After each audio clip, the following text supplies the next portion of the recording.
Hello, greetings everyone. Welcome back here on another special webinar on the Nigerian Trumpet Guild. I'm so excited for today's session because just as usual, we have our training director live.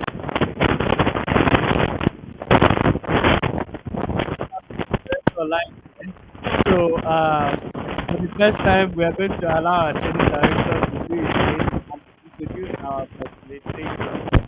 So we're welcome on board, Mr. Victor Ademofe.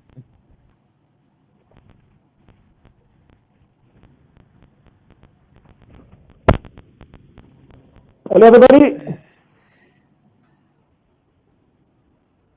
It's so nice to be here once again. It's another edition of our training program, and this is the eighth edition of our webinar. And to facilitate today is my personal brother and dear friend. We've come way back, and as it's fondly called, Joe Kunnuji. His name is Joseph Kunnuji, Ph.D. University of Cape Town. And amazingly, he's a senior lecturer in ethno-musicologist and African music at the Odin School of Music with a background in jazz studies. That's huge. Also, the Orthodox Church hymn singing tradition is so vast in this artistic expression when it comes to hymn tradition. And a few cosmopolitan African genres. Kunnuji's teaching, research, composition, and performances reflect the intersection of different socio-cultural and musical worlds. Ladies and gentlemen, I tell you no lie, you are in for a great time this evening. And for those who will be watching much later, this will be an interesting moment because Joe Kunnuji will unravel mysteries on the prospect of the trumpet career and much more. This is the moment that I recommend that if you have your writing material with you, get it. Or if you want to go back to the video later and watch and over, you will not regret attending this edition. I hand you over to Dr. Joe Kunnuji as he takes us on a musical flight.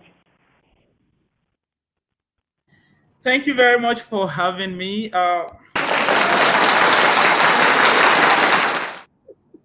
Mr. Ron, thank you very much. Please, can you help me share my slide, my presentation? I'll just thank you again, our training director, for the beautiful introduction. And I think I would want to add a few things that I share in common with many of you. Can we make the presentation bigger and my face smaller? Perfect. Thank you very much. Yeah, so what I was saying is I share a number of things with many of the trumpet players in Nigeria. For instance, my background is in the Anglican Church hymn singing tradition, and I also played in many churches, not many, a few churches. I played in the RCCG as a trumpeter, Glory Worship Center in Yaba, and afterwards I moved to RCCG, City of David, the youth church, Joshuaville. And before then, I played in Revival Assembly. And my reason for saying this is so that you can see that it's not like I emerged from the blues or from from the sky. Like I share a number of things with many of the trumpet players in Nigeria. And of course, I also studied in Nigeria before moving to, I studied at the Muzon School of Music. And before that, I also attended Olabisi Onabanjo University. So again, the reason why I am reiterating this or repeating is just to show you that, like some of you are probably sitting in spaces I once occupied. Like if you play at Revival Assembly, for instance, I was once there. If you play at Joshuaville, I was once there. And it is just to establish the fact that my bias is like, I'm very conscious of my biases. You know that if you have that kind of background, you come with a certain worldview.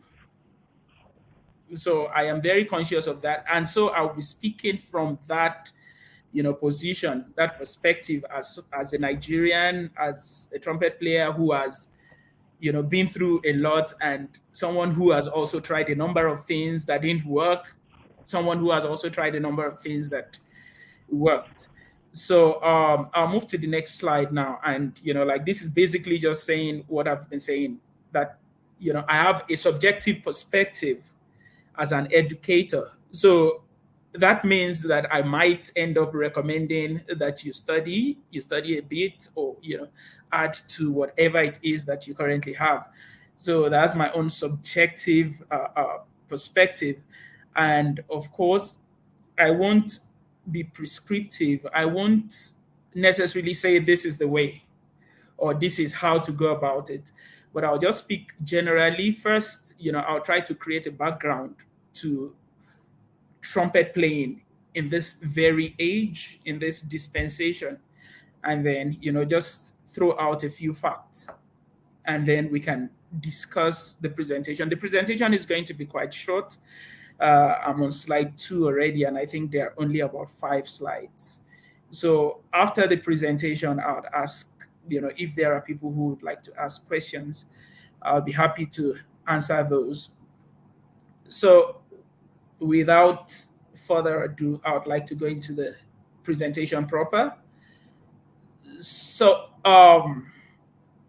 talking about a trumpet playing career, first, I want to sort of create a background. And the point I'll be making is that trumpet playing in 2023 is totally different from trumpet playing in 1920 or 1923. That's a century ago. A number of things have changed, and the strategy that worked in the past will not suffice for this new dispensation. So the first point I have is that careers in the fourth industrial revolution, that's 4IR, careers in this fourth industrial revolution era or post-COVID dispensation are totally different. We talk about fourth industrial revolution, we're talking about the technological advancement. There are things that are upon us now. There are things that we have access to today that we never had access to before. And those things are the things that determine how we should approach anything at all that we do. For instance, in this day and age, whatever you're doing, if it's not online, it's like it doesn't exist. Like if people are not able to take their smartphone and type whatever it is you're doing, if they cannot locate you on their smartphone, is as good as you're not doing that thing. In fact, some people will, for instance, if you want to, anything you say, the first thing people will say is, let me Google it. So talking about technological advancement. And the second one is the reality of a global pandemic that we just survived. Most of you will remember that during COVID, there were certain things that were said to be essential, and every other person or every other activity was not as important. Those who worked in the health sector were said to be essential workers. Those who sold food and things like that, they dealt in essential services and all that.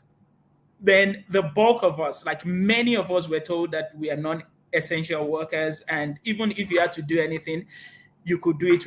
You had to do it remotely. Some of us had to teach remotely, and COVID itself sort of made everybody to wake up to the reality of the fourth industrial revolution. Like almost everything have gone online, and a few things have never returned. Like there are there are so many things now that have not really changed from the way we operated during COVID. And even things that have changed, like now, those of us who teach in universities, we're told to do what is called blended teaching or blended learning. So you combine in-person teaching with online teaching. So these are some of the realities that COVID brought. And the point of all of this is that the cheese has moved. Like, there is a book that I read. It's a very small book. You can read that book in an hour. You can just sit down and finish it in an hour. So if you can Google it and find, I'm sure that there will be a free download somewhere, or even if you don't have access to a free download, I'm sure that the book has been narrated on YouTube. So if you check Who Moved My Cheese by Dr. Spencer Johnson, you would realize that, like, it's a book that talks about the reality of change. Change is something that is constant.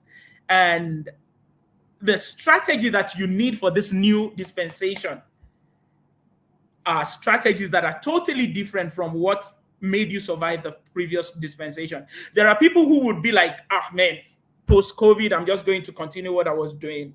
But you will realize later on that if you continue doing things the way you were doing them before the COVID dispensation, you probably will not make much impact. So that's a very good book. It will put things into perspective. If you can lay your hands on that, Who Moved My Cheese? So the reality of this dispensation is that the cheese has moved.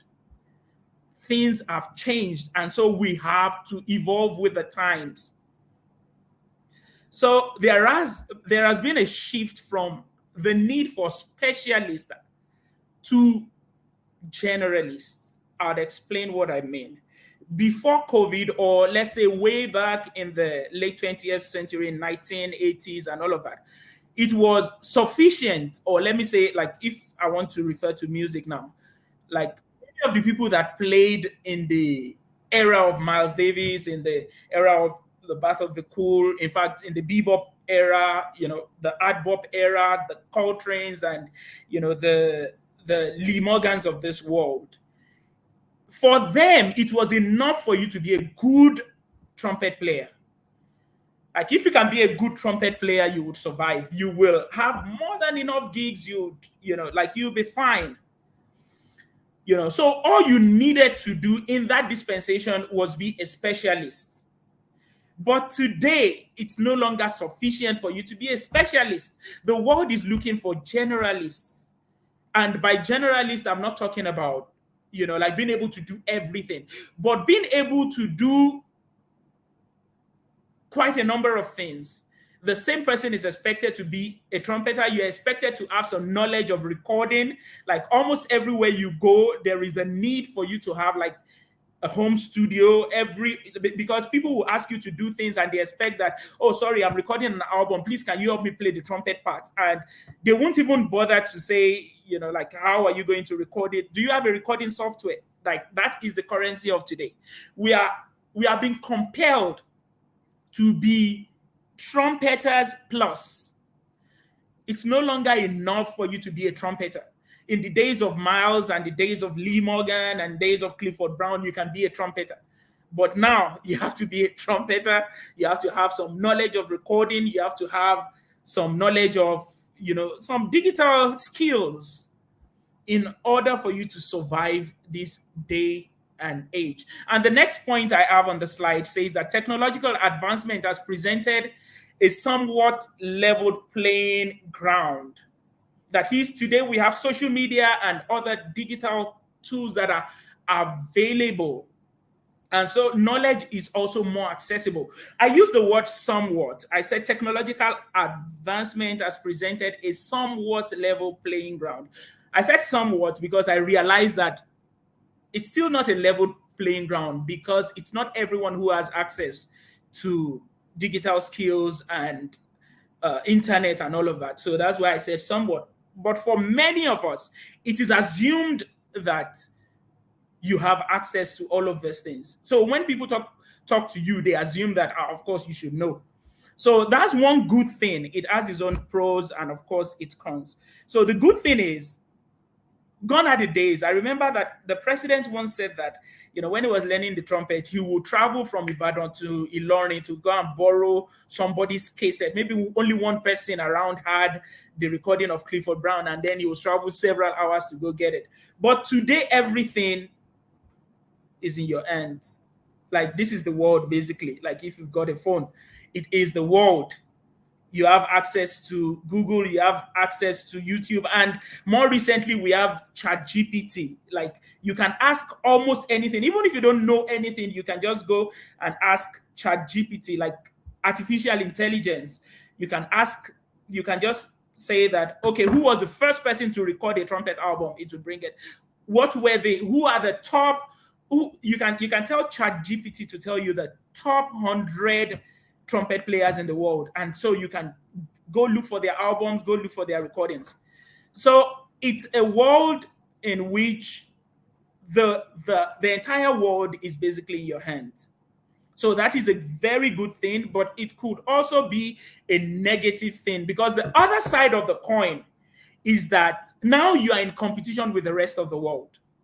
Gone are the days that you had a local scene sustaining a musician. Like, the people, let me think of an example. Like, you have a local music scene, and the people on the local scene are the main people who patronized you as a musician. So you find the likes of, like, in the days of Fela Kuti, there was a scene in Lagos, nightlife. People would travel from different parts of Lagos to go listen to Fela Kuti. So in fact, there were people that came. For instance, during the Festac 77 period, people came to see Festac, and it was an opportunity for them to also experience Fela's music. Fela's music was not as accessible compared to now. So there was a local scene, and the local scene sustained the musician.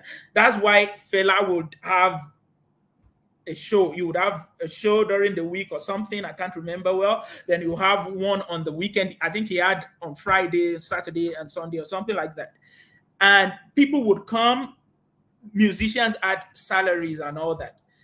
But the same strategy might not work in this dispensation, because entertainment is readily available on YouTube. Instead of going to a local, like a venue, a music venue where you can listen to a musician and then you pay an entrance, all you just need to buy is data. And so, saying you want to use that Fela strategy of having a very large band, 20 something people on stage, and like, that is your strategy in the now, that might not work. It's the sad reality. So what it means is that now that we all have access to the digital world and we have all these resources at our fingertips, at the same time, whatever you put out there, you're competing with the rest of the world. If you upload anything as a trumpeter, you are competing with the 150 million other trumpeters. That's just I just cooked up that figure. But basically, the point is, no, like, it has weakened, like, this reality of the fourth industrial revolution has weakened the local scene. So what you have is you're competing with the rest of the world as a trumpet player.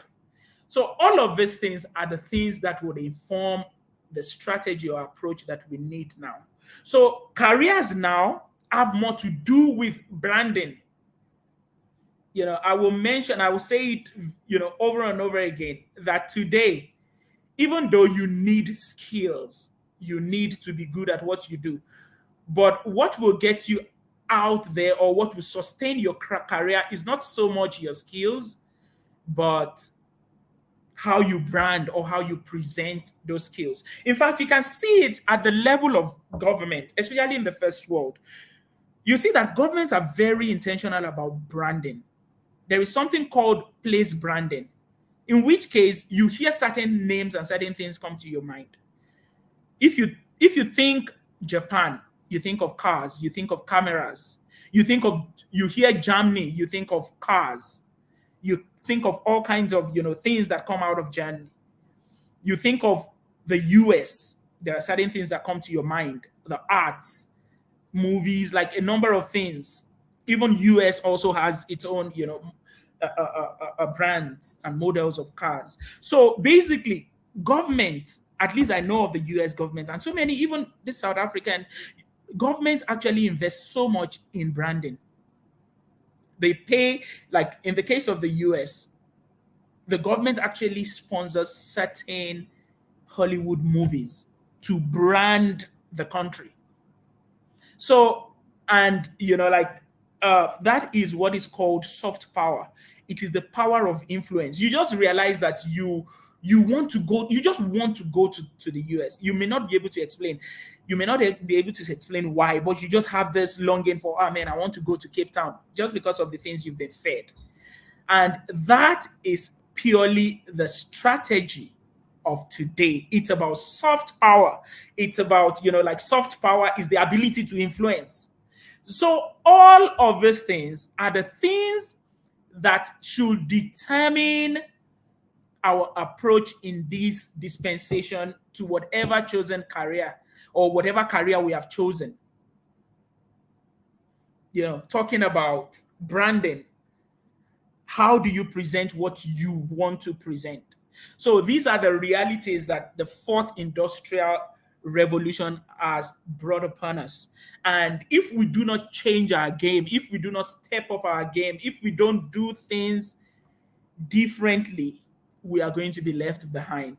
In this day and age, you're a trumpeter, you're also adding something, digital skills. Some of us are trumpeters and academics. This is not the only thing I do. I play the trumpet as well as write academic papers, try to publish, for some people, it's high school teaching. You have a trumpet playing career, but you're combining it with high schools. For some people, it's studio production. So the point is, it's no longer enough for you to be a trumpeter. You must be a trumpeter plus. So it's up to you. Like I said, I won't be prescriptive. I won't say these are the things. But basically, it's up to you to identify exactly what works for you and what you can combine with your trumpet playing. So I'm moving to the last slide now. So I'm asking a question. So what now? Now that we have established that we must be doing things differently if we want to soar, if we want to go far in this dispensation. So the first thing that I expect us to be doing now, I'm asking the question, what now? The first thing you should be doing if you want to have a career that's related to the trumpet is that you need to learn the trumpet and learn it well. Not at the level of the locals. Like, your competition is not the person next door. Your competition is not the best trumpeter in Nigeria. Your competition is the best trumpeter in the world. That is your competition, given all of these realities that I've painted before now. So we all need to do a lot more. I know that there are several other webinars that would directly address the issue of trumpet playing, but the reality is you need to know your instrument inside out. And the good thing, like I mentioned, is all of these resources, all the resources to be whoever you want to be, is basically on your phone, on your smartphone. All that you need is on your smartphone. So this dispensation, we really do not have an excuse. So basically, the ball is in our court. Like, you've been presented all of these things. You have the platform, you have the information. So it's up to you what you do with it. And like I said again about branding, people thrive on things that you might call silly. I remember during COVID, there was a time that you find these people from either Philippines or somewhere. All they were doing was they would be constructing swimming pool in the bush, or they will be building something. They will make a bed made of clay and things like that. And you see that they've had like millions of views. So the point is that it's not so much about what you're doing, but it's about how you're doing it, how you're presenting it, and your consistency. Like, if you're doing the same thing, especially in this digital age, in this world of social media, if you're doing the same thing consistently and you are churning out content, at some point you will gain the attention of the world. And like, I had a conversation with someone yesterday, and the person was saying that in this dispensation, you need to believe in yourself more than anybody else. initially, whatever you start, the moment you start putting things out, initially you may not get support. You might just get one person, maybe your family member, maybe your dad or your, like initially people might not believe in what you're doing. But the strategy is you need to keep pushing and pushing and pushing, even when no one is following or when nobody is listening. Just keep doing what you're doing. And with time, you get the needed attention that is required for you to sustain your career. So the second thing is, again, I would repeat that we need more than the strategies of the previous centuries. The strategies, like whatever that is, I won't go into details, but whatever worked before might not work now, except you repackage it around today's currency, which is you have to digitize whatever you are doing. Like today's currency are digital tools. So strategies of yesteryears might not work in this dispensation. Then the other thing that we should be doing now is skill acquisition. Like we need to get, as the moment you've identified your niche, you need to get knowledge on it. You need to get sufficient knowledge on it. Like you need to know whatever it is you want to do, you need to know it inside out. In addition to the trumpet that you're playing, you need to know it. If you want to focus on studio production, resources are online. You need to daily study around it. Like for me, what I've chosen is the academic career. So every day, in fact, it's recommended that you read at least two academic articles related to your field every day. I've not been able to sustain it, but I push as much as possible. Even if it's just one, I try to just make sure I'm reading. And over time, all of these things will culminate in the kind of sorts of the picture, the dream that you have, everything that you have envisioned. Over time, those things will come. But you need to spend time acquiring skills, the relevant skills to whatever you've chosen to do. And one thing that I've found, like this one is from my personal, like my personal experience, working in the academics. I found that one thing that really helps is collaboration. Like you need other people to survive, especially in this age. Like you need to look for people who are doing similar things and collaborate instead of competing, instead of having unhealthy competition. We need to, what is called synergy. We need to come together. Maybe you need another trumpet player that, creates a YouTube account together and always just play duets or something. You need other people, basically. Or maybe you know someone who has this digital school tool that you need, and you want to learn that from, and the person wants to learn something from you, and you can come together, produce things, do things together, because two are always better than one. And I found that, people say that if you want to go fast, go alone, but if you want to go far, go with someone else, go in a group, especially people that are like your mind, like-minded people who are going in the same direction as you. We need to collaborate.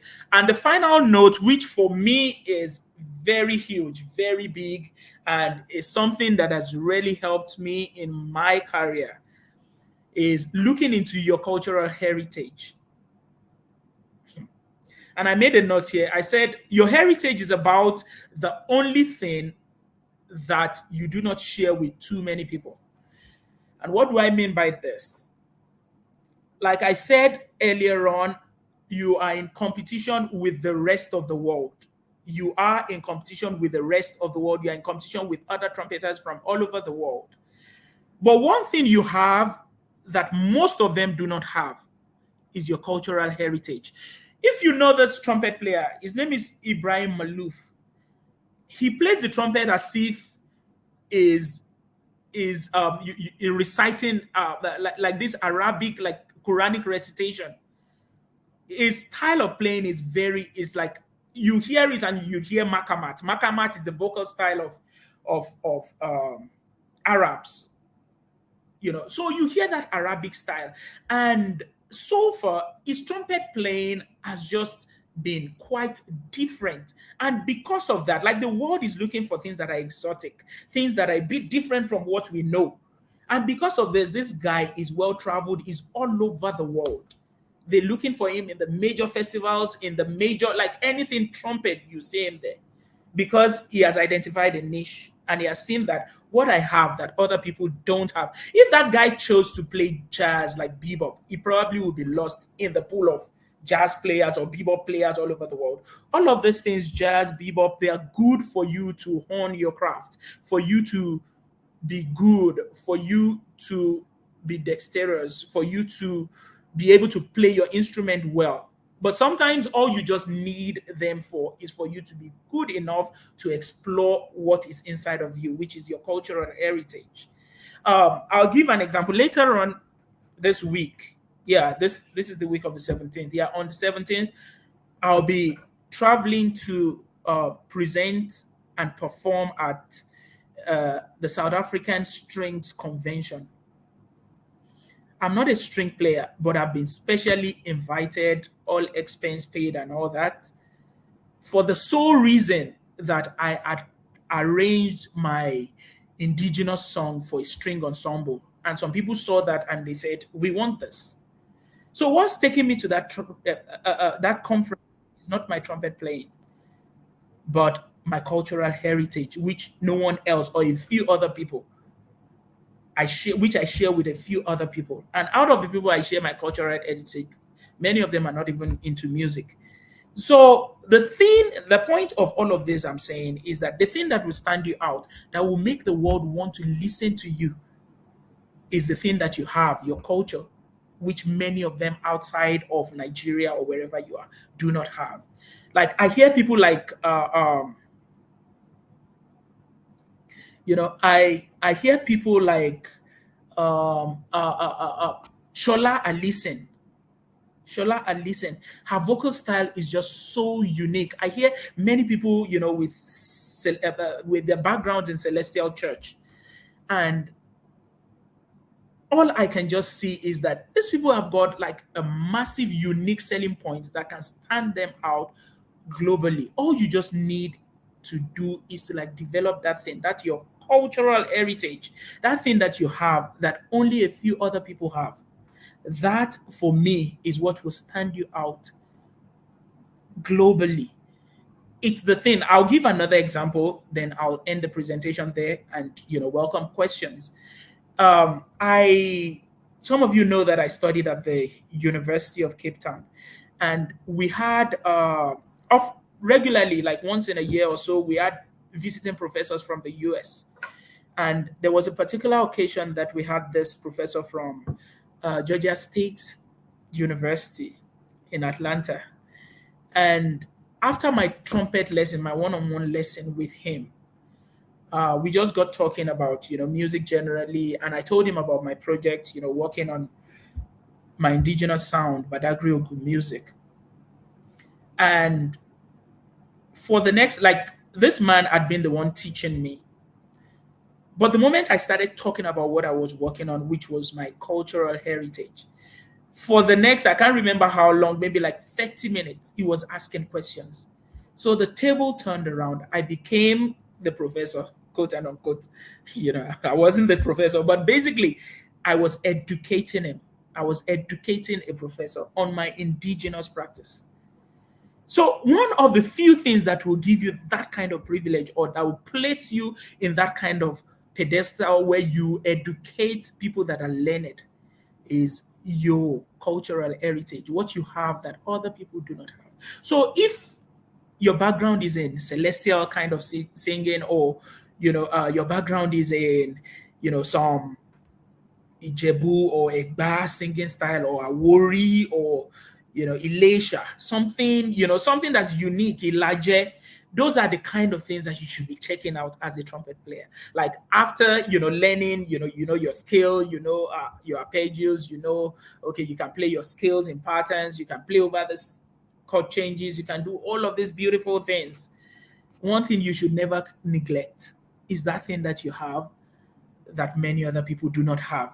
because again, I'll say it, that is what will stand you out globally. So on that note, I have come to the end of my presentation. Thank you very much, and I would like to answer questions at this point. My apologies that it's been a very short presentation, but I believe that, like the few points we've made, if you spend time thinking about them and checking them out, there are things that will take you far in your trumpet playing career. Thank you very much, and God bless.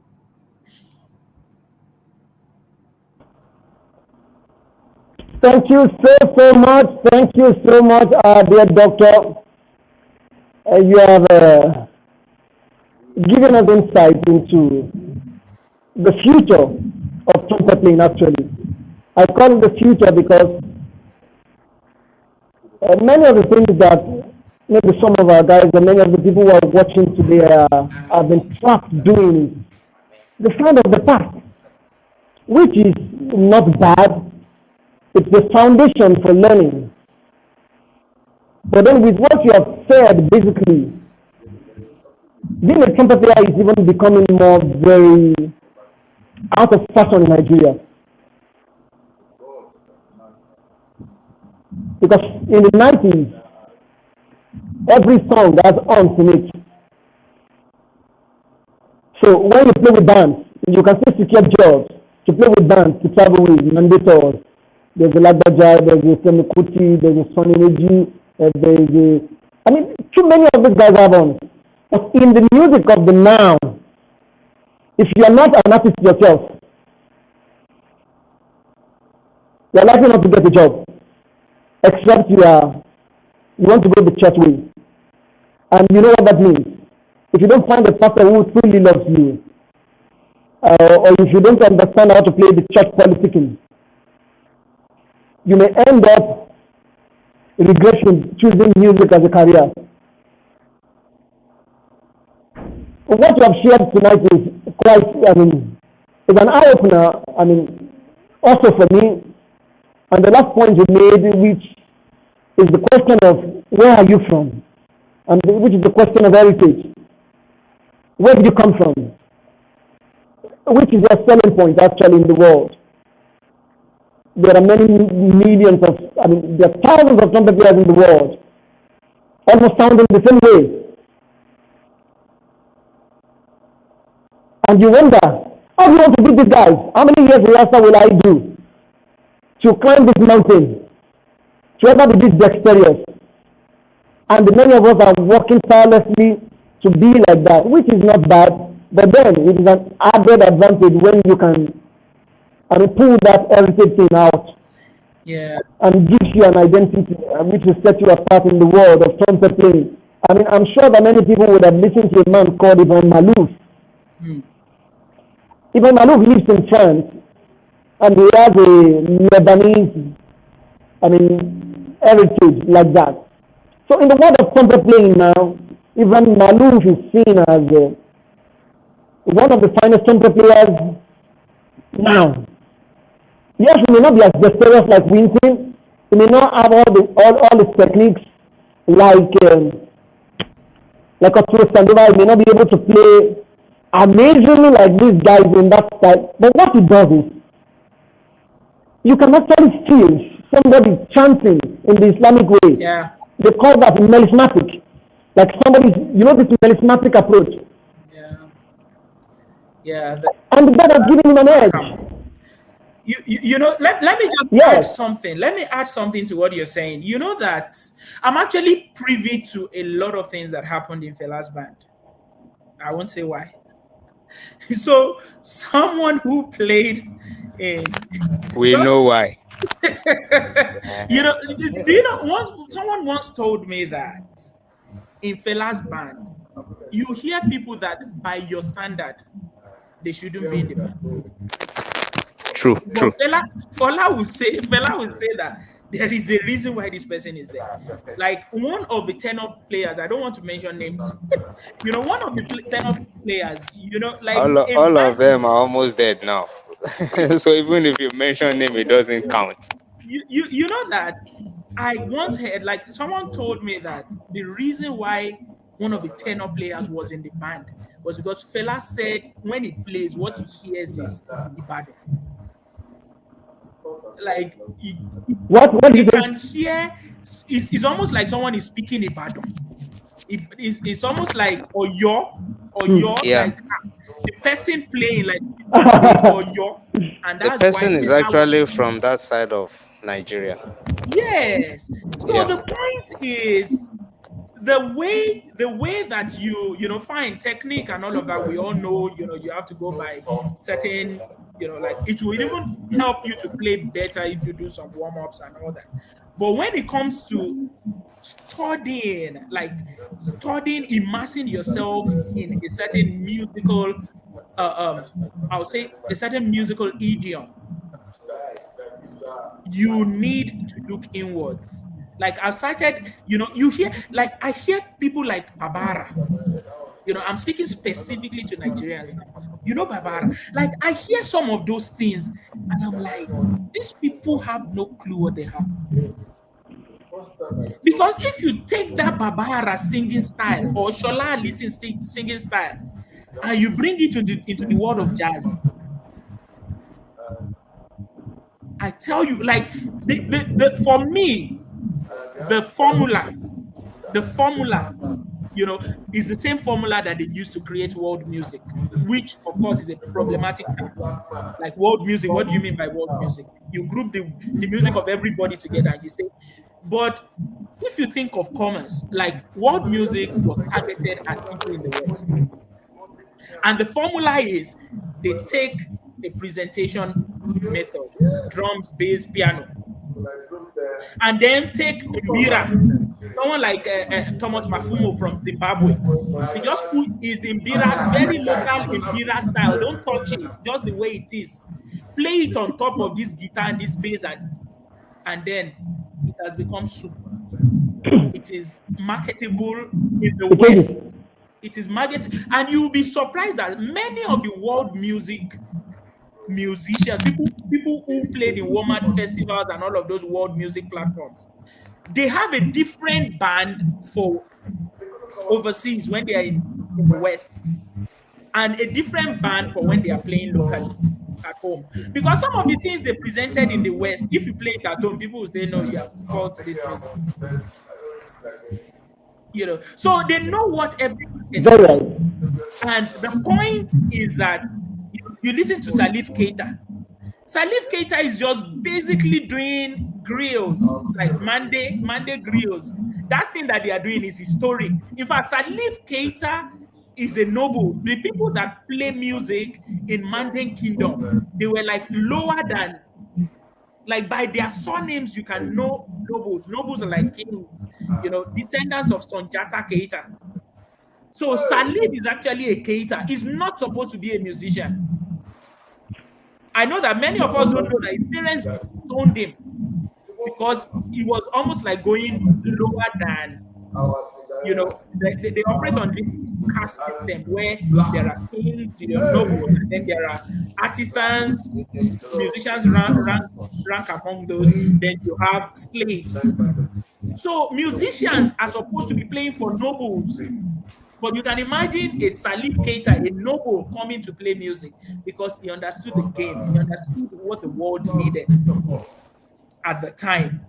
So all of us, it's about understanding what we have in our culture and then packaging it using that model of drums, bass, guitar, whatever is familiar to the West. The West is always looking for something that is exotic, something different from what they know. If you play what they know, you just be one of the many. But you use the same package of drums, bass, guitar, add your own thing, exotic element, and then you have the world. Like last thing, I can talk a lot, but I'll just say this final thing. This Goke project that I did, I saw that I couldn't really keep up. Like it's a lot of work for you to package your album or whatever. But then what I did was I had a meeting with a music library, the biggest music library in Africa. They are based in Cape Town. I went to see the CEO and I discussed with him. I've got this material, and I just put. They selected some of the songs and some of my other compositions, put everything together as an album, and it's available on their music library. And music library is the place where people go when they are looking for music for adverts. They won't come and look for Lagbaja. They go to the music library. They won't come and look for Shina Peter. So if your music is on the music library, they like it, they take it, and they play you a token. Now, the amount that comes from that is not like the amount that will make you blow like what Burna Boy, but it is something that's like recently I was just waiting that hey, let this month end. But recently I just saw an amount in my account. Where is this one coming from? I saw from this music library.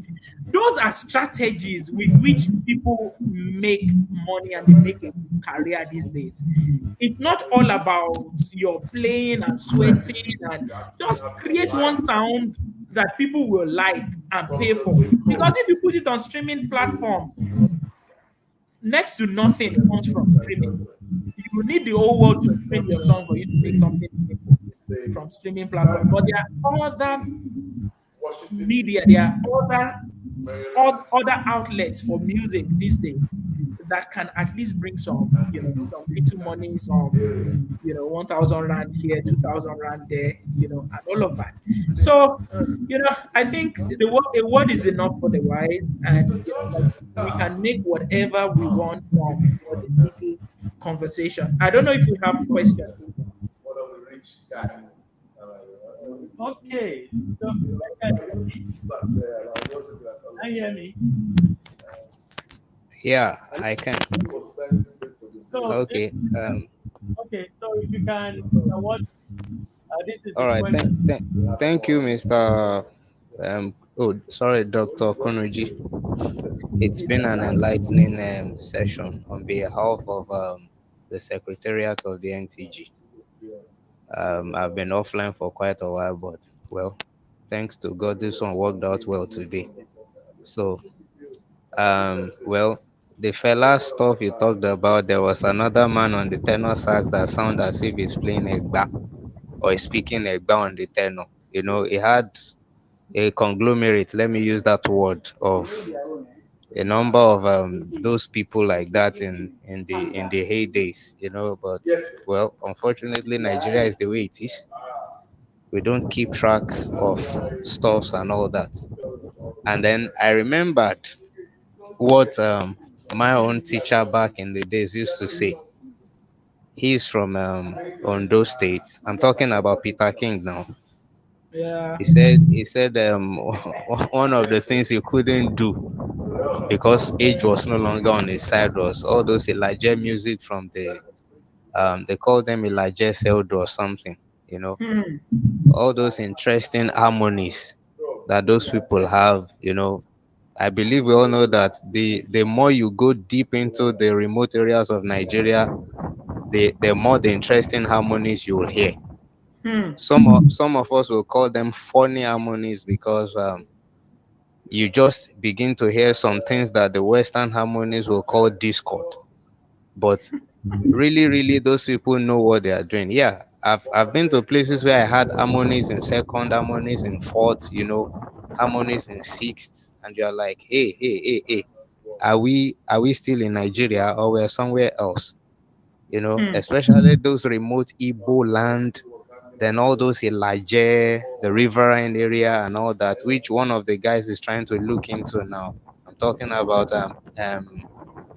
Taiwo Maya, who's also in the US at the moment running a PhD program, but at the same time trying to look into all those music. So, Hmm. well, it's a plus for those who can dig deep into it.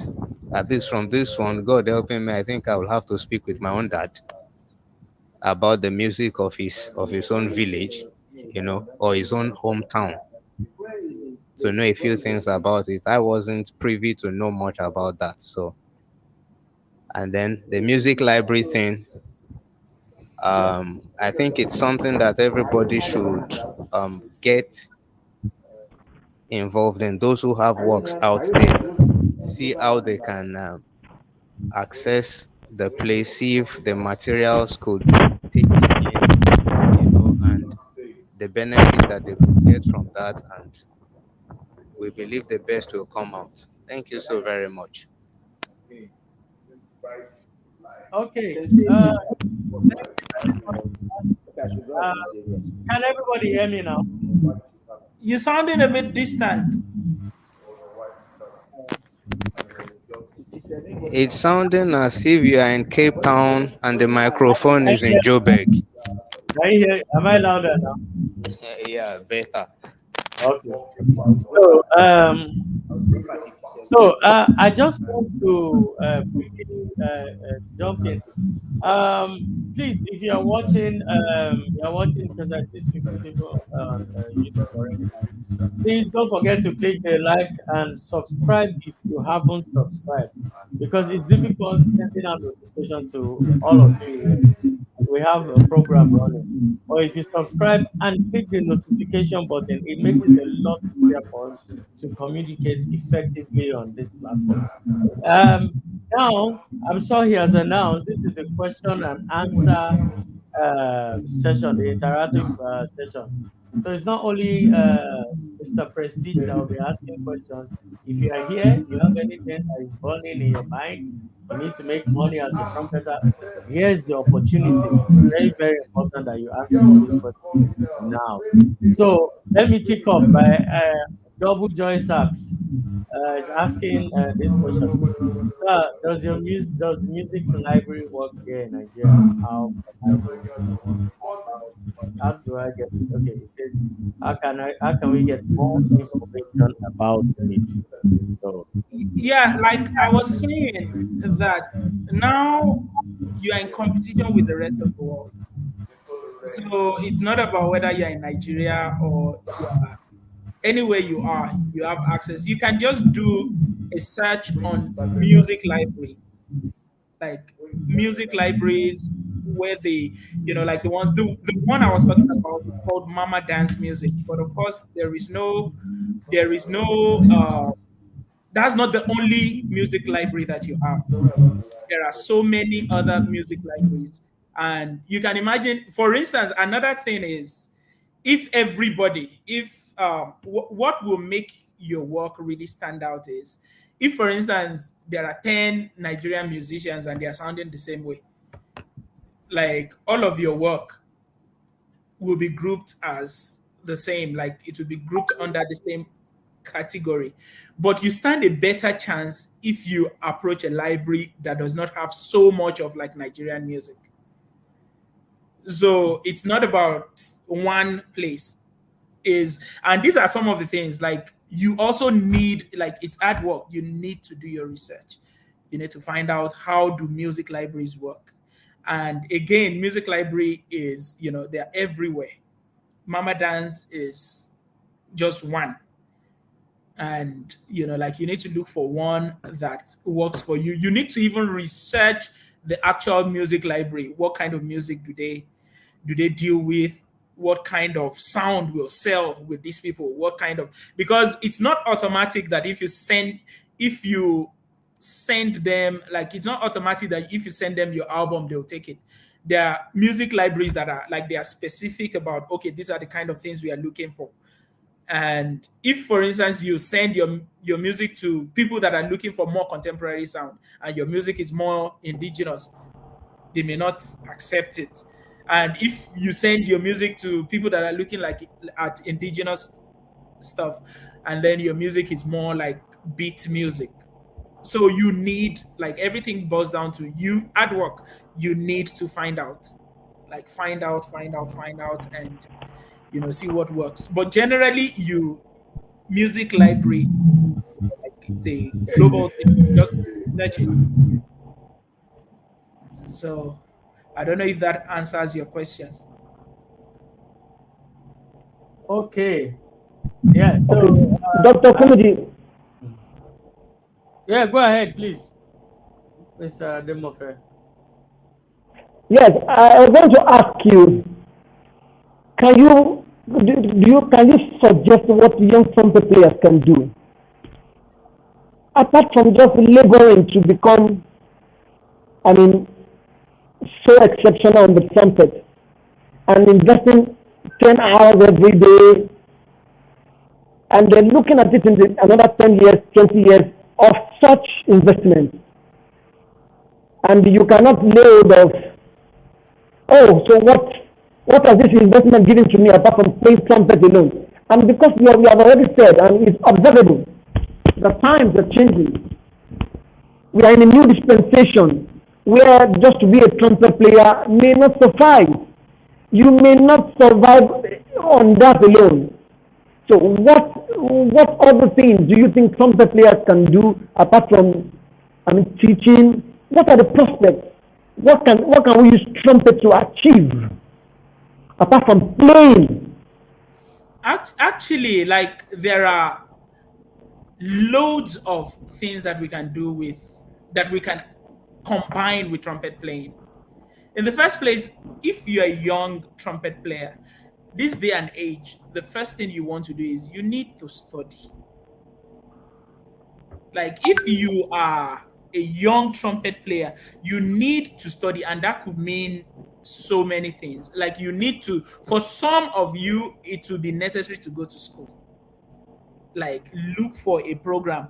And I haven't seen the things that I've seen in life. I would not advise anybody to go and study performance.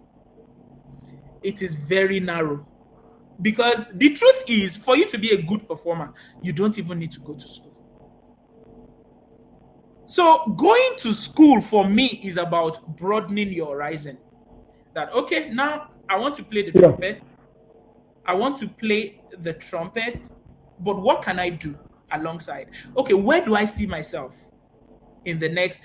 Do you know what I usually look at? I think of now that I'm so excited about trumpet playing, will I still be this excited about trumpet playing when I'm 60? So if the question, and the way to answer that question is look for people who are 60 and are around you.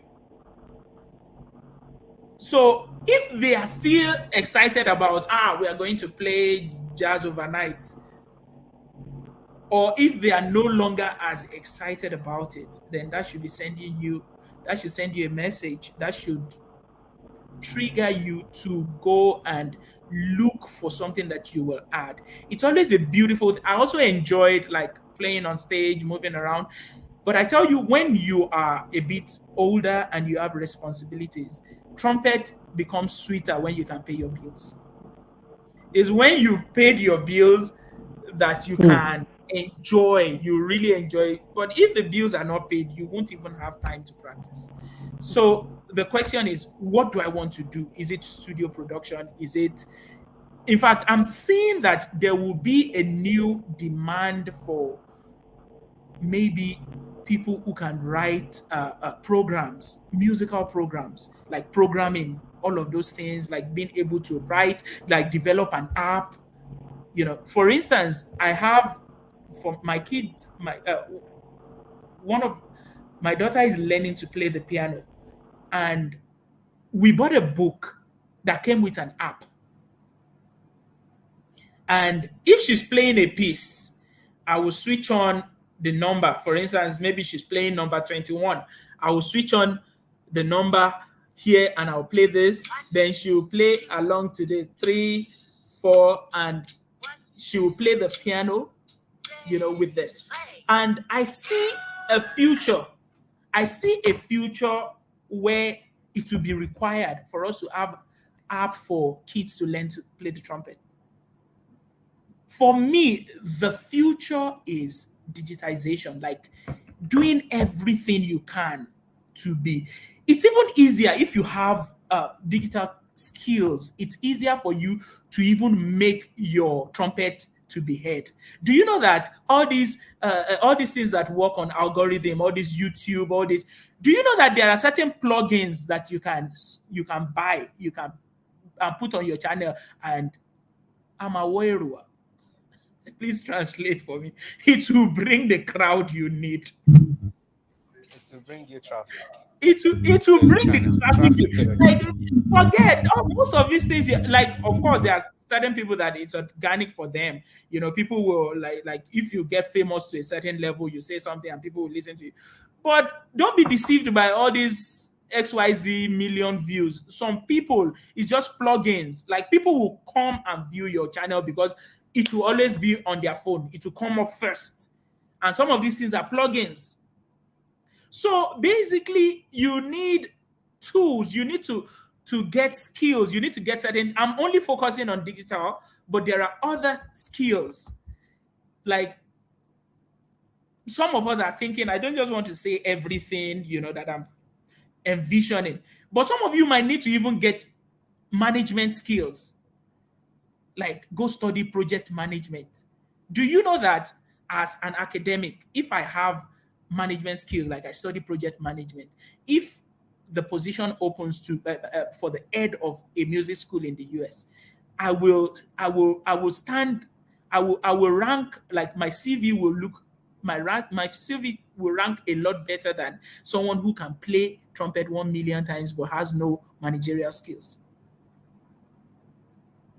So things like project management, like there are so many short courses that you can do that will stand you out. One of my lecturers at the university, he studied art management in addition to being a concert pianist. When he was tired of Cape Town, he moved and they made him the head of one school of music in the US. Now, most people will think, this guy is so good that he became the head. No, it's not about his piano playing. It's about the other qualifications that he has that some of you don't know about. So for me, like, again, I said at the beginning that I have biases because I'm an educator. I will always say a lot about studying. So, like, I have my own biases and all that, but that's my worldview. That's the way I see. Like, you will gain a lot from studying if you have access to, like, if you have the opportunities to. Please, you need to go all the way, like study. And for some people, study might just be all those short courses that you can get certificate for on, like LinkedIn and all of those things. And over time, you would have enough for you to be able to spread your tentacles and be like, my trumpet playing is going good, and at the same time, my bills are covered. Like, I enjoy my job because I'm paid to play. Like, I play the trumpet, I teach. Those are things I normally enjoy. So, like, each person just needs to identify what you have that the world needs. I think I went on too long. That was okay. At least I'm sure a few people will pick out something important. Yeah, we are picking. So you said a lot. Anyway, they'll watch again. If they get confused, they'll have to go and rewind and watch it. So we're Yeah, jumping to the next. somebody dropped the website of mamadance.com. So Yeah, for I'll those bring who it are back. I just want interested, to read this they question. can check it out. Okay, I just want to read this question quickly. So someone is inviting me to play for a hymnary program, and I am surprised I'm the only trumpeter in the church. I'm the only trumpeter the church is inviting. Is it right? And how much do you think I should be charged? How I should charge them? So I know we're having conversation. If it is in Message. Nigeria, charge them 1 million Uh, naira, please. Thank you. No, I think it's Victor will understand the economics of performance better. I don't think I can answer that because I'm not, like, I don't Well, understand you see, things. this is very dicey. You know why I said that? There are two questions in one. One is, a church has invited me to play for an inner service, and I'm the only one they've invited. I'm wondering why. He said, is it right? I mean, the person is saying, is it right? Now, to answer that, to the best of my knowledge, I think if somebody has invited you to play somewhere, they have an idea in their mind.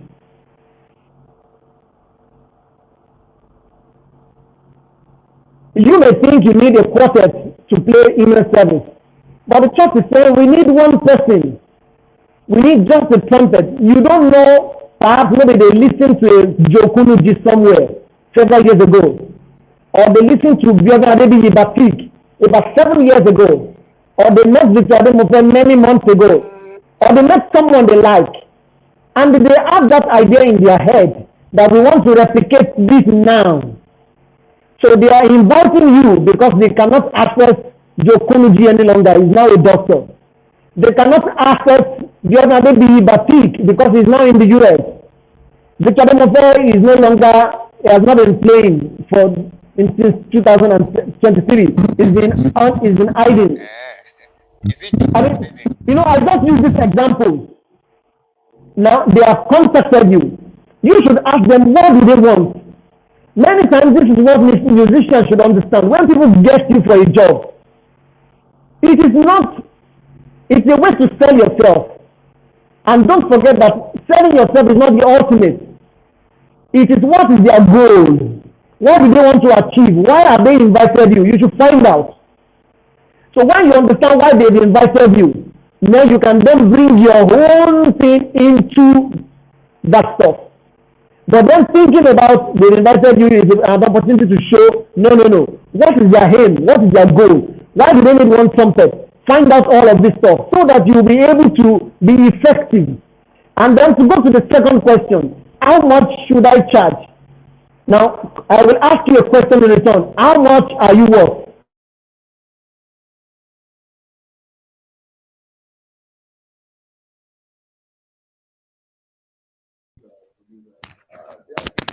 Okay. Can I say something?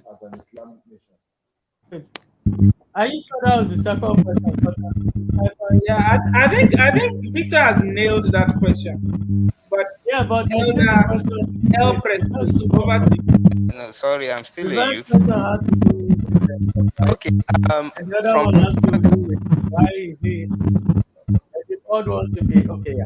So okay, from a personal experience, like Mr. Ademofe said, you need to ask questions from whoever is inviting you or the organizers, because you'll find out in Nigeria in several situations, even those inviting you may not know what they want, or perhaps they may not even be thinking in the direction that you are thinking.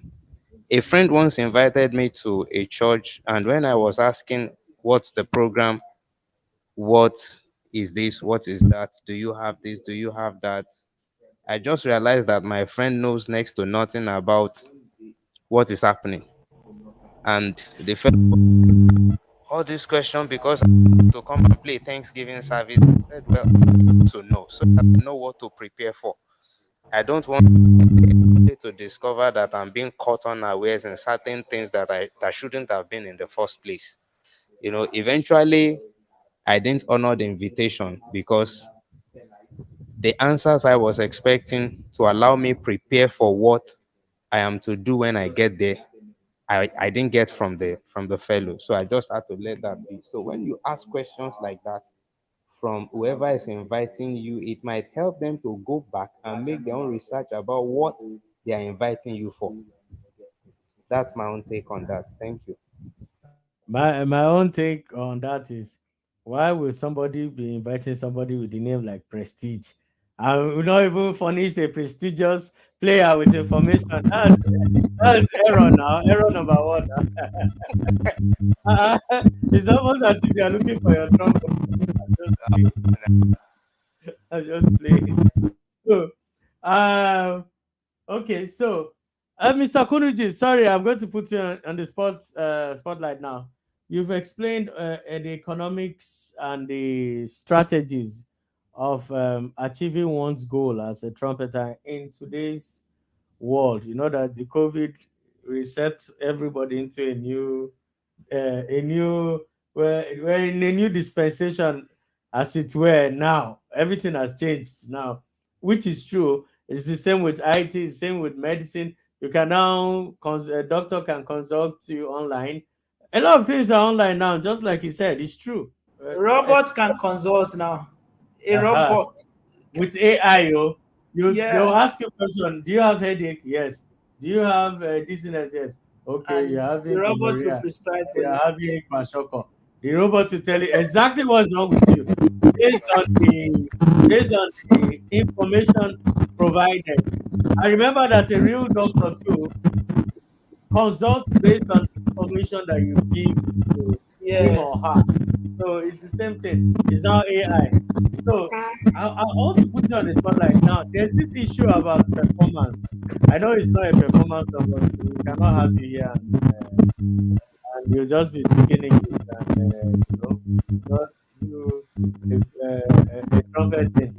Now I want you to show the young trumpeters because I see they are now rushing in. A lot of them know you're around. So our views have skyrocketed up to 19 now from 9.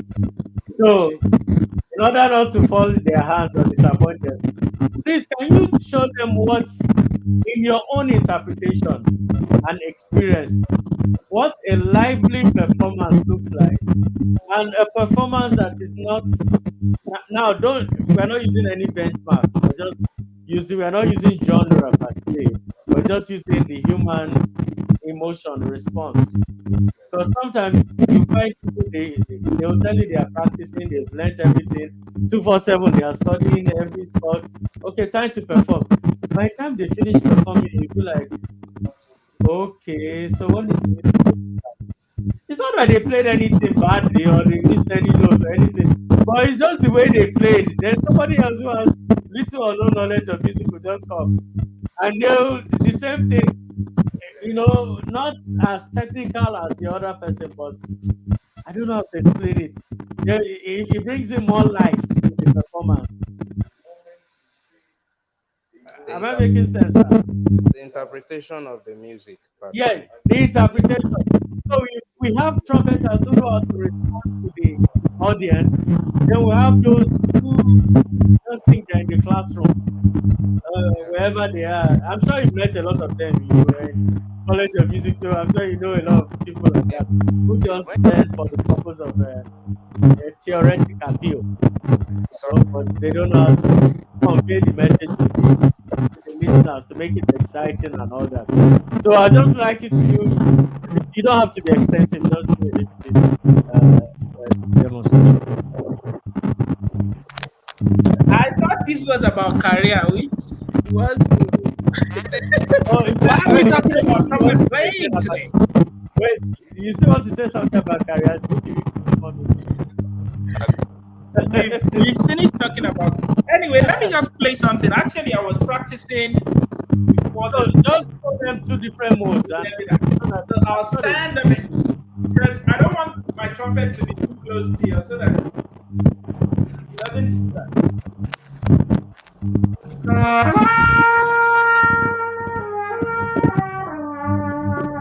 So I'll play a tune that, yeah, I'll be playing this tune for a concert on Thursday. It's a ballad, and most of you know it.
Nice one. Well, Beautiful, beautiful. there was really no key. Well, basically, I was playing over the changes, but you won't hear much of the context because there was no chord instrument. Hmm. But So, me, okay, so you know why you are in the spot. Let me tell you why you are in the spot. Actually, the 1 hour 30 minutes that was allocated to your presentation, because you did a very short slide, you now left a very wide gap. no, it's So, fine. so we decided that since you made the choice by yourself, you're going to We will give you our own choice. we're not going to waste the space. Nice one. Although we are enjoying the performance, really, free performance. We are really, I really enjoying it. I also got an opportunity to play those changes again. So it was practice. It was good Beautiful, practice. beautiful, Yeah. Wow, wow. And beautiful. by the way, I must thank all my Victor here was one of the people that encouraged me when I wanted to start playing music, and he shared loads of materials with me. So greatness all over us. Like people won't know this one. They won't know this part of the story. Yeah, like that. I've heard the story before. I'll, I've heard it before. I went to meet Victor at Sam Fred's house that was quite close to my house in Ikorodu. Do you remember after one of Makaremo's performances, I came to camp with you. You know, Yeah, yeah, yeah. Many years ago. You know, I actually lived very close to Yeah. San Fred too. At the So, time, Greek Ikorodu, not far yeah, from around a you. Greek, yeah. Yeah, I remember yeah, then. Man, beautiful, such a Then I man. was small world. stone deaf. Amazing, amazing sound. God bless you for that. I hear a lot of Clifford Brown. I mean, I hear of it, a lot of Clifford Brown signature. I mean, beautiful, beautiful. And also, I want to go back a bit. I don't know if you have been able to answer the question. I was talking the other time, and I said to the person who sent the question, saying, how much should I charge? I was going to say to the person that, if you are listening to me, there is no price tag for your gift. That's why I said, how much are you worth? I'll give you a classic example. I worked with somebody recently, about 1 month ago, and I expected that this person should do well because he is an elder in the industry. You understand the pain and the rigor of working with other people. It was a recording.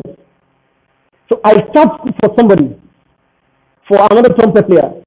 He brought me in to come and arrange for the band. I arranged for the band, and because I did not charge him, thinking that he will use his initiative, which is not unlike me. I'm not really money conscious. You won't believe that immediately after the recording, he was paying me the same thing I charged for the trumpeter.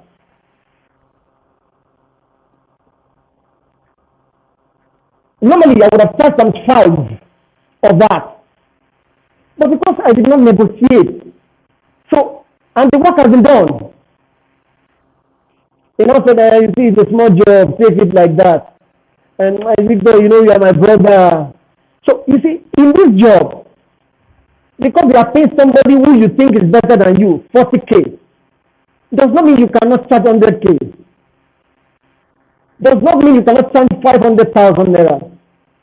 So if you charge and they tell you we cannot do this, this is what we can do.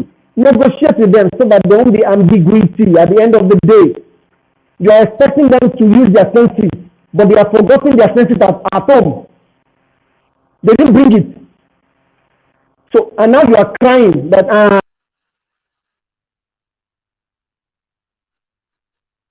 Oh, he's off. Okay, he will come back just now. So again, Dr. Kunuji, while you still have 30 minutes left for Ah, your 30. allotted, did I tell Please you to do five stages? let's Like, go and wait, sleep. was I the one who told you to do a 5 stage I challenge? no, no, I've got an early morning tomorrow. I even planned to end everything by 8 o'clock, but now we're going to 1 hour 30 minutes. So I think we've Yes, said everything that everybody needs was to be done. said. We've played, we've done Okay, the things let's they make didn't it even send us to do. We okay. if we Let's have make a it quick so that trumpet playing we can session, get we going. have played the trumpet. So let's Yes, I go and like to talk. sleep. So, Dr. Kunuji, can you give us an overview before we go? Which one is a good tune again? Any Okay, I'll popular tell one? you about this. Like I wrote an article about unconventional endings of Badagry Ogu songs. And of course, it's not only Badagry Ogu songs that have, but like it's quite rare for you to have songs that end on songs that have non-tonic endings. So you hear things like "It's all when I'm in your back on your rider, raggy, raggy." The cadence is not your typical, going to one. Second Is one.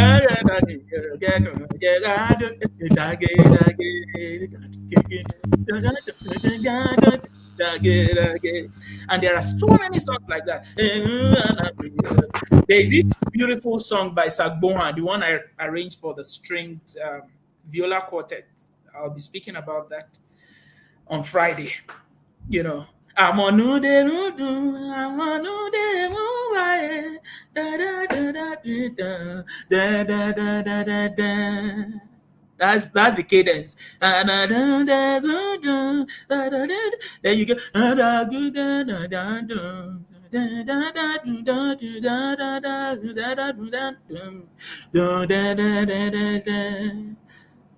Like the people, most of us have been tuned or been trained, with hymns and all of that, and that sounds very unconventional. And that's one of the things that when I arrange a song and we play it will just sound, people might not be able to explain what's going on, but they'll just, this thing just sounds different. And then I get different questions. I still got an email, an interview, someone wants to interview me, a presenter, and all that. Those things are things that we live with. They are our everyday reality. You know. So just to make the point, to reiterate the point that your the greatness resides inside of you. It's not out. It's here. You know. So you said I should talk about Ogu music, and I've I didn't spoken say I about should it. talk. I didn't say you should talk. I said you play. No, but I just all the things Did that anybody you hear me? Did anybody hear me say talk? I said play. I didn't say talk. I I should had play, but I sang it now. That's not playing. my We must take advantage of your presence today. But I'm always here every Monday. Yeah, but you see, there's a protest going on online. Everybody is saying Kuniji must play. Kuniji must play. This thing might turn Him, to a riot. Just quickly play before Wahala starts. man, we need Okay, to go they and chose see that we that can. way. That way, that way. Yeah, that's the song they chose.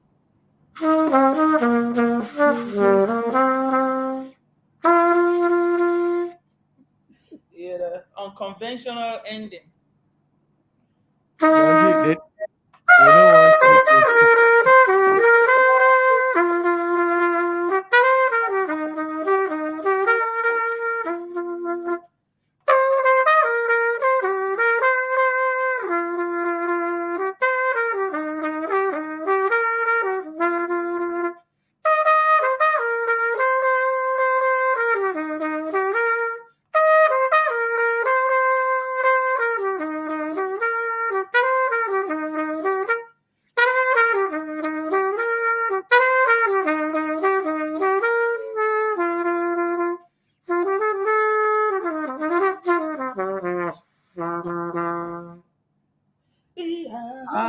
The rest What of it, happened to the bridge? so it is. I think Mr. Ademofe was saying something before his line went off. When he finishes, you'll still I'm, continue. I'm so sorry about, I mean, it's been a lot of network glitch. So I think I Oh, already sorry. wrapped up. I already wrapped up. I was just encouraging the person to, I mean, you are worth more than you think. Don't let anybody think because you can't play like Quincy Masali. So they will not give you what they think they should give you. Hmm. So it's your life. Tell them what you want. This is what I want, and this is my worth. So own it. So let me come back to Dr. Kunnuji. For those who may be asking,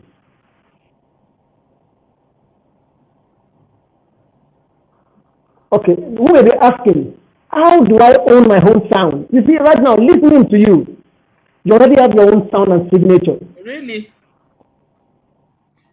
You already have your sound, especially when you do this vibrato, which is this pentatonic thing, somehow.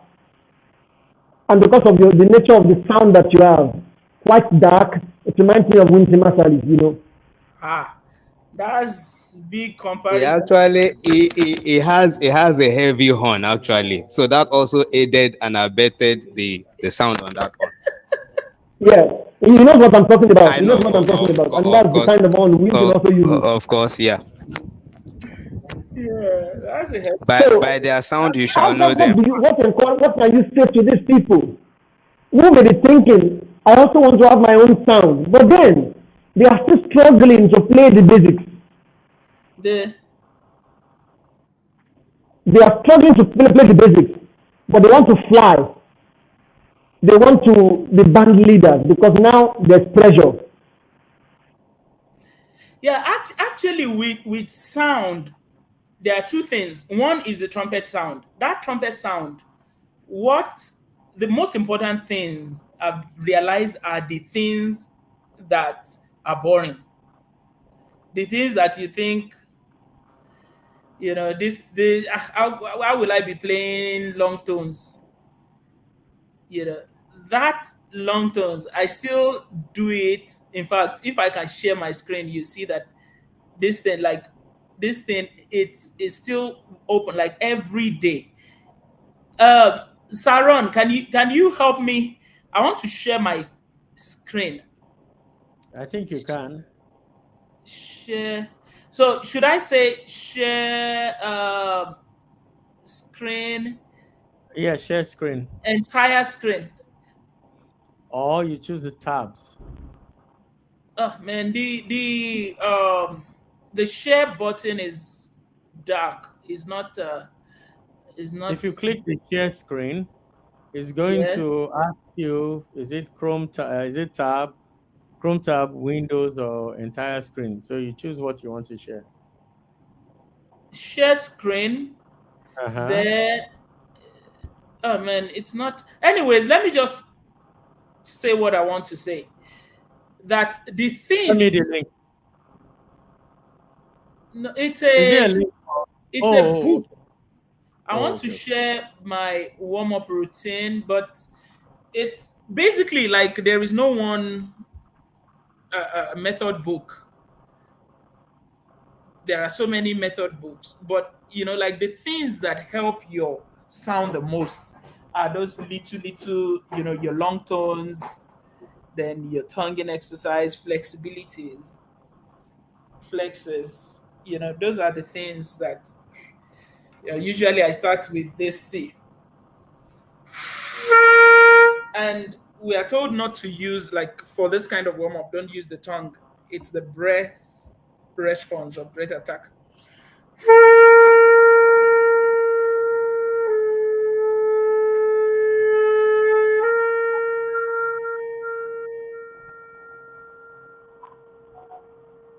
So you do it, you start from mezzo piano, decrescend, and then you also, yeah, you what's the opposite of, then you crescendo to to mezzo piano again, and then you let it fade, you decrescend again on the final, like C, B, C, and let the sound then take. You wait for another 2 bars, play the next one, descend chromatically. Those things are like most times when I'm done with these exercises, like you can play anything. It's as if you have come out of the gym. Like you can that's talking about the trumpet sound. Then when it comes to like your sound, like Badagry sound or whatever, it has a lot to do with you. Just like this thing I'm talking about is something I'm studying academically. Like you write about it, and that takes a lot of, okay, listening, what are these people doing here? Have you observed that these people don't usually, like I was talking about the unconventional cadence and like non-tonic resolution and all of it. Like it's just from, like, I don't have any book that I'm using for that, because of course nothing has been written about it at that level. So like I've said it a million times here, that it's about going home, looking inwards, looking at, like for me, that's how that sound comes. After immersing yourself in it over and over, and then you have practiced a lot around it, you realize that even people like Coltrane, they have some of these things. Like Coltrane will play something like to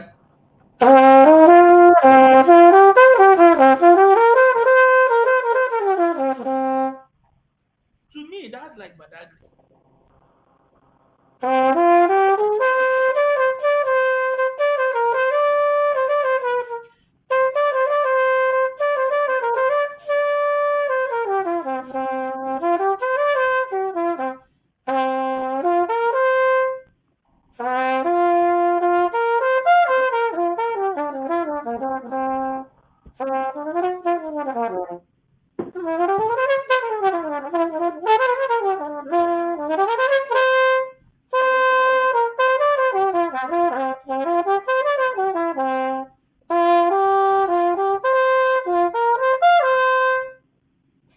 You hear a lot of those kind of things from Coltrane, and Sorry, it's from actually, somebody pointed out that there's this box. I don't know if it's made in India or something like that, where you push a button, the box gives you a sound. It has this instant sounds. Like I forgot what it's called. It was on it's somewhere on my head. You push the button. I hope it's not Shukri box. Yeah, that gives all this kind of instant sounds, and you have to play and mimic what you hear. Mhm. Is that the Shukri really. box? I, Yeah. um, I don't. I don't really I know saw that, but ingredients in working with one. She calls it Yes. Shukri Yes. box. Shukri Yeah, that's box. Yeah. Shukri box. Yeah. I think that's what Coltrane was using to um, hone his sound. yeah, It but has this instant and what's the name of this blue, not blues, it just has this dark tone, dark sound, but it's very nice if you can master it. yeah, and generally, like all these sound things, there are things that it's people that will tell you that, now you're sounding like, if you're consistent, like you do these things religiously, you won't you won't like it will happen naturally, like organically. It won't be something that you suffer to achieve. It will, you just realize that, okay, I'm sounding in a certain way. And even with like our indigenous sound as well, is about just immersing yourself. I remember those days I would travel to Badagry to go and meet Mama Sejlo to teach me songs.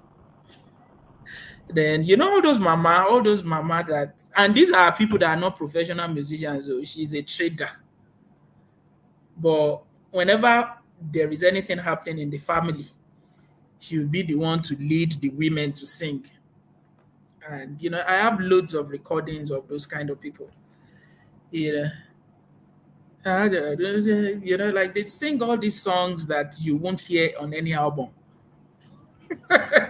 So That is, those are the places. Those are the me. I'm still very like I'll keep saying it. Like all those Shola listening them, all those Celeste style of singing. Like if you have it, like if that's your background, don't ever lose it. Like if that is, You you know, know, listening to you, you know what I keep wondering? I said, how will somebody who jumps into Fuji and decides to play, be a Fuji soloist on trumpet, how will it sound? I think how about it. I actually think about it because You, a lot you of should people don't. experiment with it. You yes, see, the a lot of moment it people don't occurs know to that you, Fuji you need to singing. check it out. Sorry, Yeah, I'm saying like if anything like that occurs to you, then maybe that's something you need to check out. I'm giving out Mr. Ron, let, consultation. Oh, let, let me just say this. A few years ago, I was studying the Fuji musicians. Because I'm a gifted percussionist. Why is it that whenever Victor is talking, that's when it disappears? I'll I be think back just now.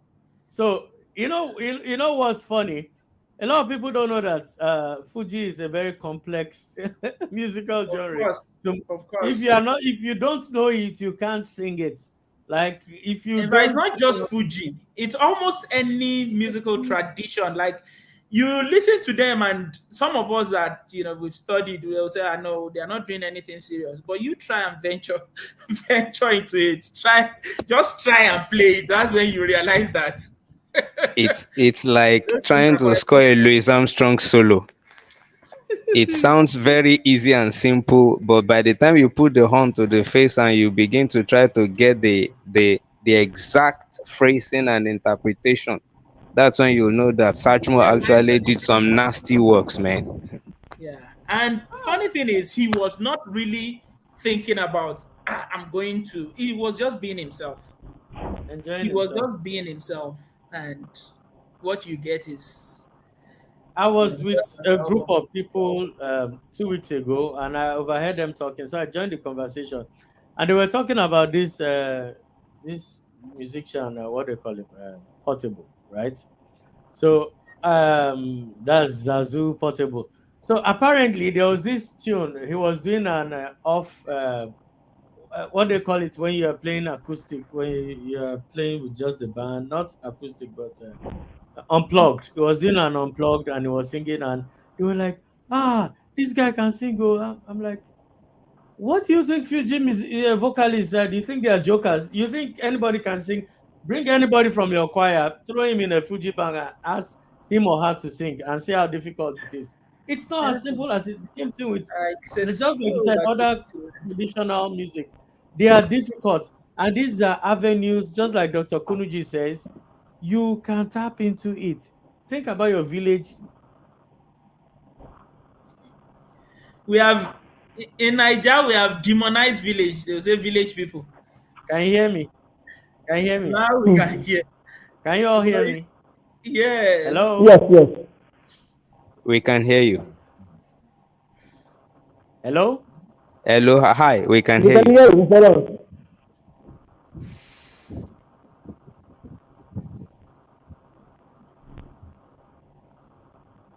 Mr. Ron, we can hear you loud and clear. Speak again. Speak, brother Yeah, Ron, I think his for network. your Okay. brethren are listening. Why the plans to come back? I was saying something about Fuji. Now, the tradition of Fuji is so different that being talented does not guarantee you knowledge Hmm. of operating in that zone. You need to be versed in traditional history. You have to be versed in oral literature and in the culture. You see, many people have borrowed that ideology and brought it to church.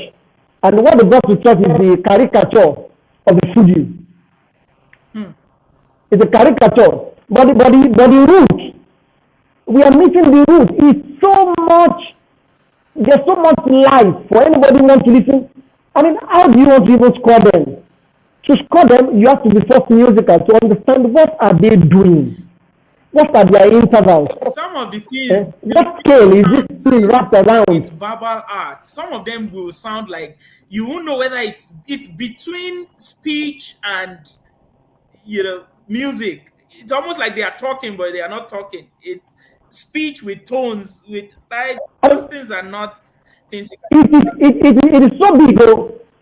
I mean, it is very big that it requires, in fact, at that point in time, I am sure I bought over 10 CDs of Pasoma and over 10 CDs of Oshupa Saidi.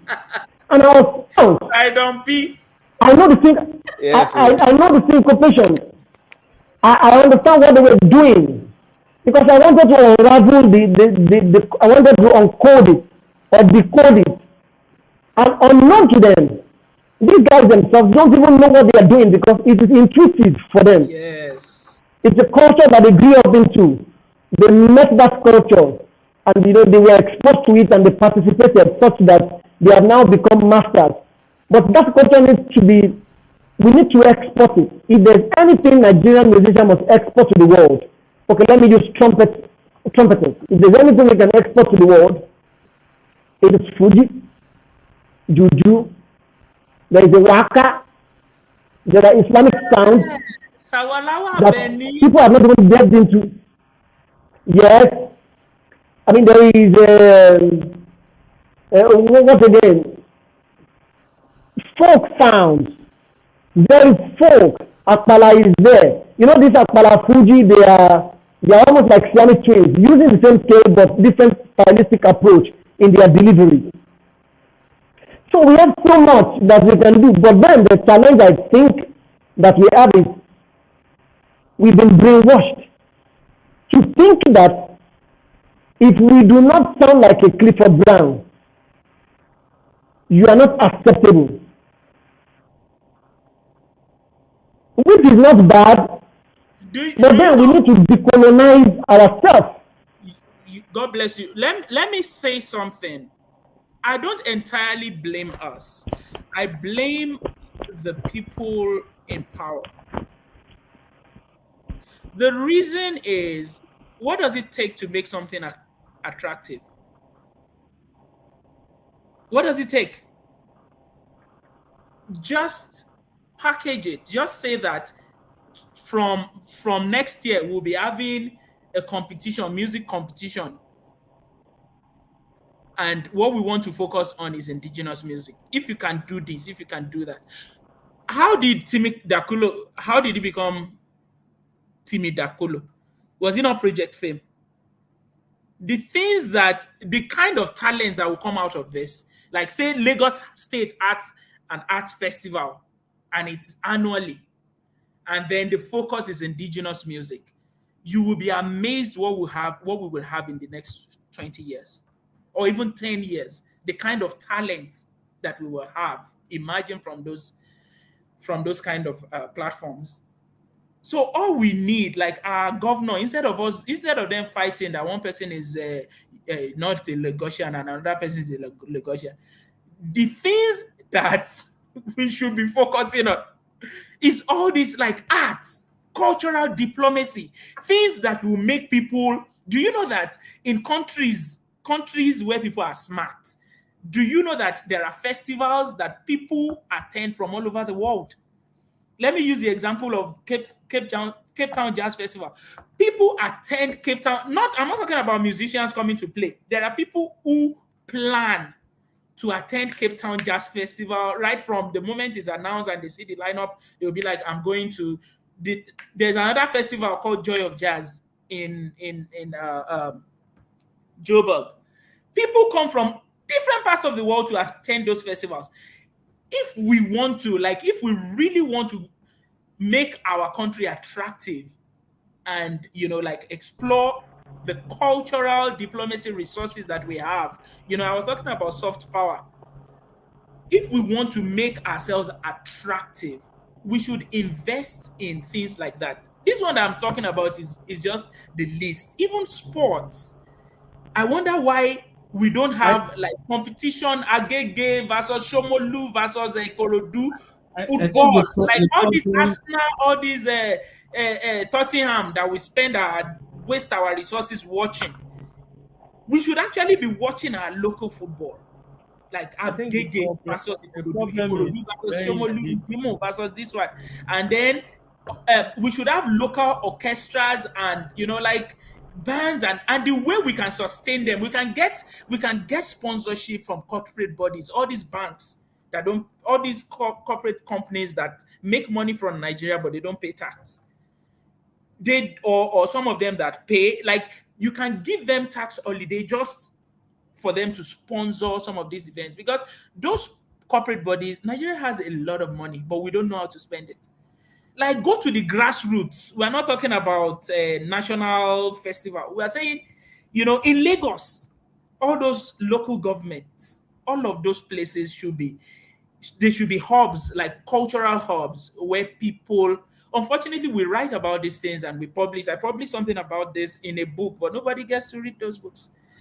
you the, know the all of those small, like Ikorodu, you should have your own indigenous orchestra. Badagry should have his own, Agege, and all of these things. Because the thing is, if the government does not intervene, these are not things that individuals can do. It's government and corporate sponsorship that will make these things attractive. If I had the means, I would do, competition. If you can sing, like, I don't want to hear Mozart and no, I don't want to hear Beethoven. Indigenous stuff. Give us 20 years, you'll be amazed at the things. And those kind of things will employ a lot of people, because you're talking about people who have to prepare, like they will have to coach choirs, they will have to, and they will pay people to do that. Like some of the people that sit and drink emu and play drafts in the what do you call it? All those garage, all those people that are doing all those things. Some of them are actually, they will be resourceful. They are the people that will be employed in all of these things. If we add culture, sports, all of these things, like you have competitions at the grassroots, you won't even, like, there won't be people on the streets. All those people that snatch your bag, they will be busy. It's either you are preparing for one competition or you just finished one. And over time, some of those people from there, they will select a team that will be like Lagos cultural, whatever, cultural diplomacy, exchanges. People will be traveling, everybody will be busy. And those who are like, it's not everybody that is meant to be in school. It's not everybody that is meant to be in, like, fine, basic education is necessary. But when it comes to, like, it's not everybody that is meant to go to Olabisi Onabanjo or Unilag. School, those who want to study philosophy and all of, let them go. Then the other people who don't have that, like they can't, they are not cut out for things like academic work. They should be busy doing things, culture and all that. And over time, if we maintain this thing, you see that people will leave Europe to say, my summer or whatever it is, I want to go and spend it in Nigeria. There are several options of festivals to see. Anyway. Okay, can you hear me? Can you hear me now? Okay. So, this thing you've just said, can you remember while we were younger, like in the 80s, they used to have these programs from, I think they used to beam it from Kwara, NTA Kwara or something, where there's always this festival where they have puppets and the puppet procession or something like. I'm just it was very rich culturally. They will sing all their ethnic, their tribal tunes and everything, and this thing was going on every Thursday, if I can remember. I'm saying this because I've had this discussion with a government official before, and the problem is not that government cannot even provide funds or corporate entity. The problem is we need to first come together and understand the importance of this thing. They should first market it to people, because I say that when they give out money to an organizer and say, "Oh, please organize this kind of festival," the first 2 years they pretend as if they are interested in the thing. After a while, after collecting money, it becomes all about money, money, money, money. And in the Yes. process of making it just money, money, money, you destroy relationships you've created over this short time. Because one thing with musicianship is loyalty. If if you are not loyal, if a musician sees that you cannot take care of him or you don't even care about him or her, it's a challenge because they really will stand up next time you call for them. They won't come. They won't show up. So we need to find a way to bring everybody back, pamper them, and promote this in such a way that people should not see playing local music as beneath them. It's not beneath you, it's your heritage. And even schools have a major role to play in this. Like all of this jazz we are saying, like in countries, especially in the first world, and even while out, you see that schools will have their own orchestra, they will have their own big band. I'm talking of high school. And you listen to the level of musicianship, you'll be like, are these high school students? So we are not saying that we should go and copy that and say every school must have. But there are things, all this cultural dance that is not even part of the curriculum. I wonder why it's not. Like people should be able to earn marks for those things. And then we take it out of that, like now cultural, you find that people would even want certain people who consider themselves, posh, they want to distance themselves from those cultural dance. But there is a way we can make it attractive. But unfortunately, we are not even talking to the people that can do We'll get anything. there. We'll get there. We We'll get will. there. We'll Thank let you so much, Dr. Kunnuji. Thank you so much. I want to take you back to our earlier discussion, which is the prospects of trumpet player. Now, are you saying, in a nutshell, that trumpet playing is not enough? Trumpet playing alone is not enough. That every trumpet player should arm himself or herself with something else. Is that what you're saying? Yeah, I think what I was saying is we need to understand the currency of this age, of this dispensation. And those are the things I highlighted, during my presentation. That you need digital tools, you need to get onto social media. There are things that you will not, there are things that if you don't put it online, nobody will know exists. So that is the currency, that's the language of today. So it's not just enough for me to say, there was a time that if you are good enough, you learn to play your scales, you are very good. One person would go and tell Fela that there is one trumpeter in Idimu. That was the way it worked before. But it doesn't work like that anymore. And now, like I was saying, we are in competition with the rest of the world. Whatever you put online, it will be judged against what people are putting online from the US. So what you will use to stand out is all this your indigenous stuff. Because the people in the US will not play Jala. They will not play Apala. So basically, I think that summarizes the whole, the essence of today's conversation. We need to Yeah. understand the tools. So it's not just enough for me to be able to play. I must have that, that factor. One thing that I have that other people do not have. And I also cited the example of, people are asking me to come and present, to come and do this, to come and do that. And I am very sure that they are not asking me because I'm a good trumpet player. And they are not asking me because they're asking me because they've heard something exotic, something different, something different from what they are used to. And then that gives me the platform to say whatever else I want to put into that presentation.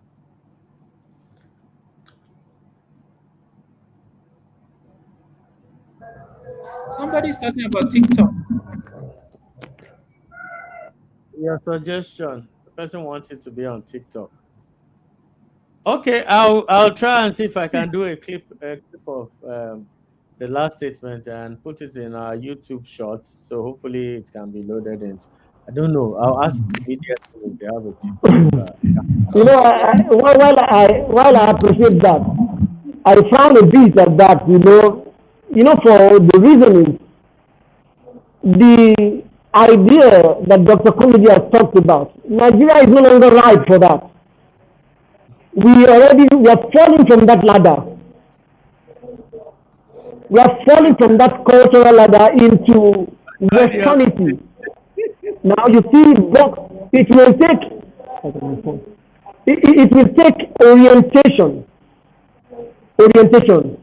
that is continuous before people realize their identity and uniqueness.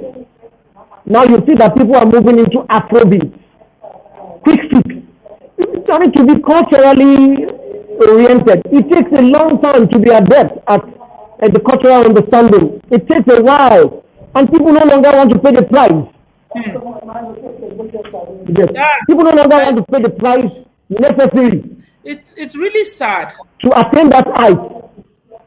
It's really sad, So and for while the person who wrote that, while I appreciate what that person has said, well, it may not be bad also because if the fire will start with I mean we have to just ignite it somehow. Somebody may see it and appreciate it and it may metamorphose into something big. But I will personally feel that we are falling from that cultural ladder into a more sophisticated, bold, initiative idea where we do not really value what we have. I mean, we are like people who have so much. We have a sea, but we are fetching from a well. yeah, hey, And we think that we take our bucket, we go to the well to fetch. And the ocean is our own. yeah, And because we are not aware of what we have, yeah. we try to borrow.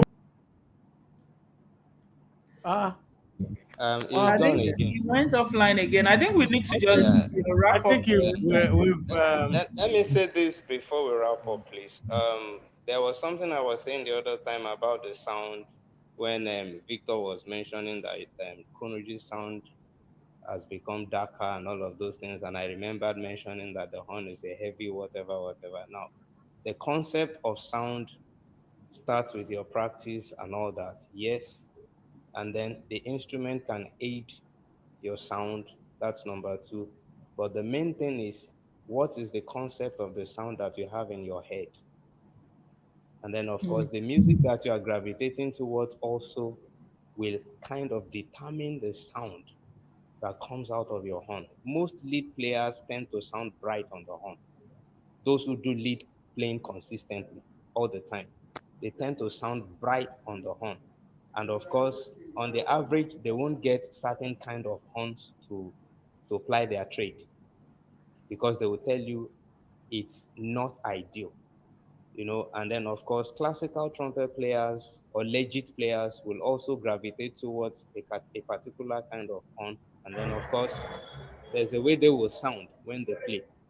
So as much as we are practicing from the method books and all of those things, of course, the music we are tilting towards will also help define what our sound will be like over time. It's a journey actually, because you discover people like Miles after 20 something years, 30 something years of playing, they're saying now we are beginning to see the light at the end of the tunnel. So if they have not gotten to the end of the tunnel after 30 something years of practice, you know that it's actually a lifetime work on the instrument. That's all I want to say. Thank you so very much.